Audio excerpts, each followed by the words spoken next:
And our in-depth coverage of the riots in Baltimore continues this morning at 6:34. Local law enforcement officials certainly keeping an eye on the situation in Baltimore.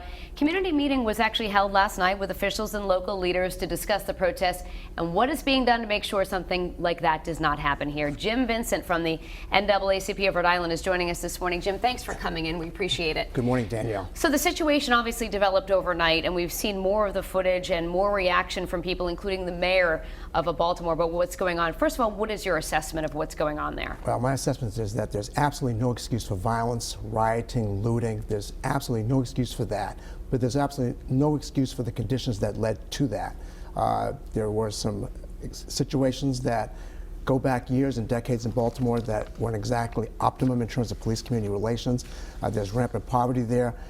We're not making excuses for what's happening in terms of the rioting, but things just don't happen out of thin air. So in your mind, this demonstration and these protests are a lot more about past incidents than just about the death of Freddie Gray. Absolutely. Of course, it is about the death of Freddie Gray, and this is no way to honor his memory, of course, but it's a lot more than just Freddie Gray. I mean, what happened to Freddie Gray is severe. I mean, the police have acknowledged that they did not put him in restraints. They did not call for medical attention. So basically, they've admitted that there was negligence leading to his death. So that in itself is bad. But when you look at the conditions that have been over the decades in Baltimore in terms of the bad police-community relations, I think things just came to a head. All right, so we've seen things come to a head in Ferguson as well when we had the death of Michael Brown, and that certainly was a situation that went on for days.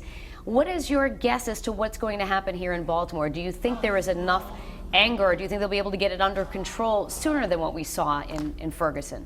Hard to say if it will be sooner, but I think there are a lot of good people in Baltimore. There's a lot of people working on the ground for peaceful demonstrations to keep people from doing things that are acts of violence and random, looting and those kinds of things. So I feel that I'm optimistic. I think things are going to happen. I know you have an African-American female mayor, you have an African-American police chief.